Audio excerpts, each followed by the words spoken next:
उसको जैसे ही बच्चे को बाहर निकाला गया, स्थानीय लोग भी बड़े खुश नजर आते थे। पुलिस के अधिकारी हम पहुंचे थे। सर क्या कुछ कहना चाहेंगे बच्चे को जैसे सकुशल बाहर निकाला गया है? देखिए ये मैं एसडीआरएफ में ज्वाइन करने के बाद मेरा सेकंड रेस्क्यू है। पहले दो साल के अंदर हमने एक सक्सेसफुल रेस्क्यू किया था, 2 साल के बच्चे को सक्सेसफुली जीवित बाहर निकाला था।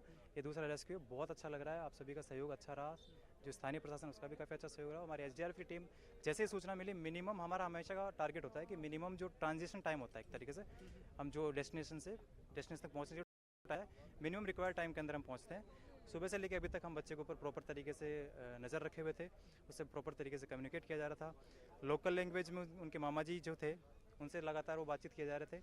हम में से कई जवान हैं जो जानते हैं लोकल लैंग्वेज, वो उससे बार बार कम्युनिकेट किए जा रहे थे। तो इसी तरीके से बाद में जब एनडीआरएफ आई तो उन दोनों के जॉइंट रेस्क्यू से हमने इसको सक्सेसफुल किया। सर देखा गया है कि लगभग 7 घंटे होने वाले हैं, बच्चा कहीं ना कहीं ऐसा लगा कि कहीं ना कहीं डल होने वाला हालत में है, क्योंकि आप लगातार ऑक्सीजन के माध्यम से बच्चे से कम्युनिकेट कर रहे थे या चीज़ों सीसीटीवी उस पर नजर रखी जा रही थी। क्या कुछ बीच में से लगा कि बच्चा कहीं बेहोश होने वाला है, हाथाला? जी नहीं, बिल्कुल एक बार भी ऐसा नहीं लगा। बच्चा 8-9 साल का बच्चा है और काफ़ी समझदार बच्चा है।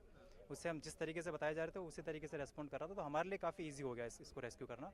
और दूसरी चीज़, उसको अगर वो फेंट हो जाता, मान लीजिए बेहोश होने की कंडीशन में रहता, तो इसके लिए हमने प्रॉपर तरीके से ऑक्सीजन सप्लाई कंटिन्यू चल रही थी। बीच बीच में उसको हमने पानी पिलाया, बिल्कुल फिजिकली पानी पिलाया हमने उसको, जूस वगैरह भी पिलाया उसको हमने। और बार बार उससे पूछ रहे थे कि बेटा किसी चीज़ की ज़रूरत है, कुछ खाना है, कुछ पीना है, तो अगर मना भी कर रहा था तो भी हम उससे बार बार पूछ रहे थे। आपको मतलब सूचना जैसे लगी, कितनी कब तक आप वहाँ पहुँचे, क्या सूचना लगी, किस तरीके से? हम बता रहे हैं कि हमारे पास में 7:15 बजे के आसपास सुबह कॉल आया हमारे कंट्रोल रूम में। वहाँ से हमारी टीम को इन्फॉर्मेशन मिली कि भाई आपको यहाँ पे प्रॉपर रेस्क्यू के लिए निकलना है। तो मिनिमम हमारी जो हमेशा होती है टीम रेडी रहती है हमारा। तो रेडी होने के बाद 5 मिनट के अंदर हमारी टीम वहाँ से रवाना हो गई थी। जो हम बता रहे हैं कि सिर्फ जो ट्रांजिशन जो टाइम जो होता है हमारा, जो इस हेडक्वार्टर से डेस्टिनेशन तक पहुँचने का टाइम होता है, बस वो मिनिमम रिक्वायरमेंट हमें टाइम उसकी रहती है बस। बाकी हम यहाँ पे पहुँच गए थे। पहुँचते हमने यहाँ पे पहले सिविल डिफेंस की टीम अपने हिसाब से कुछ ना कुछ कर रही थी, तो हमने उनको टेक ओवर करके फिर आगे की प्रोसेस की। अभी बच्चे को चेकअप के लिए ले जाया गया है, बच्चा मतलब जैसे बच्चे को बाहर निकाला, बच्चा भी बड़ा खुश नजर आ रहा था और स्थानीय लोगों में बड़ी खुश नजर आ रही थी।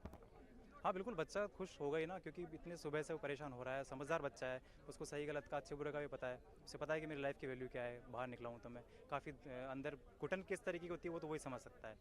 लेकिन इसके लिए सभी जो यहाँ पे सहयोगी थे और उसको बाहर निकालने के बाद में जो प्रशासन का सहयोग रहा, उसके लिए बहुत बहुत आभारी हैं हम कि हमारी टीम को भी संबल मिला इससे। सर आपने कहा कि अब तक की आपकी 2 बार की दूसरी बार घटना, इस तरह घटनाएं क्या बार बार होती हैं? प्रशासन इस पर कोई कार्रवाई? जी देखिए, प्रशासन भी अपने स्तर पे कार्रवाई करते हैं, ऐसी बात नहीं कि प्रशासन कार्रवाई नहीं करते हैं।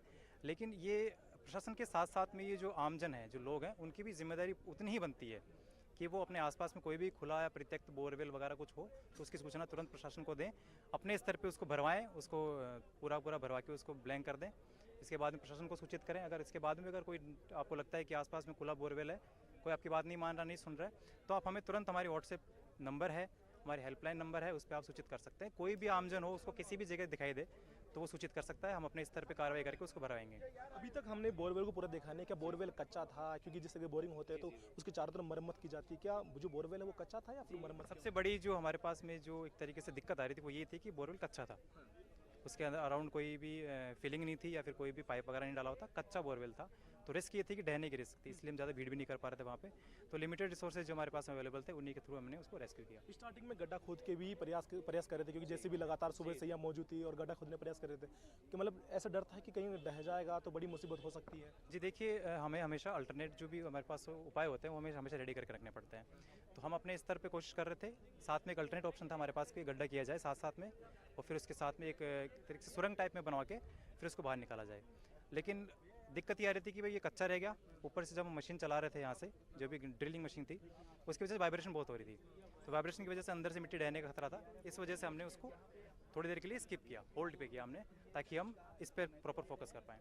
मतलब बच्चे को किस तरह के बाहर निकाला है? क्योंकि आप जिस तरीके से रोड अंदर जा रही थी, जो उसमें वो बता रहे थे कि जो यहाँ पीठ से बांध कर उसे बाहर निकाला जाएंगे और हाथ से भी उसे पकड़ कर बाहर निकाल, क्या कुछ योजना रही बच्चे को किस तरीके से बाहर निकाला गया? देखिए सर, सबसे पहले दिक्कत यहाँ आती है कि बच्चा किस पोजीशन में है। एक बार पोजीशन देखना जरूरी है, तो हमने कैमरे के थ्रू उसकी पोजीशन आइडेंटिफाई की किस तरीके से है। वो खड़ा भी नहीं था, बैठा भी नहीं था, हाफ सिटिंग पोजीशन में था वो।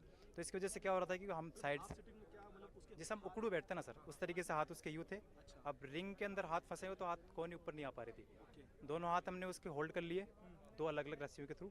जब खींच रहे थे तो यहाँ से उसका हाथ टकरा रहा था, तो उसको हर्ट हो रहा था बच्चे को। इसलिए फिर हमने अल्टरनेट एक और सोल्यूशन था हमारे पास में, वो अपने अप्लाई किया। हमने एक एल शेप में हमारे पास जुगाड़ होता है, सिटिंग उसके ऊपर बच्चे की सिटिंग हो जाती है एंड देन हम साथ साथ में उसको खींच लेते हैं बाहर। तो जो एल शेप वाला हमारा जो जुगाड़ था वो सबसे ज़्यादा कारगर रहा है इसके अंदर। तो मतलब कहीं बच्चे को कहीं चोटिल हुई है या जी, कहीं नहीं, से ऐसा कुछ? बिल्कुल नहीं, कोई भी चोट नहीं। अगर वो जिस वक्त गिरा था उस वक्त अगर उससे मामूली खरोंच आई होगी तो उसका हम कुछ कह नहीं सकते। बाकी बच्चों को कोई भी माइनर कोई भी मेजर इंजरी नहीं हुई है। और बच्चा अभी सही सलामत है, सुरक्षित है? बिल्कुल सही सलामत है, उसे हॉस्पिटल भेज दिया गया है और वहाँ से प्रॉपर फीडबैक लेके देन हम बाकी अपने पेरेंट्स को उनको हैंड ओवर कर देंगे। जी।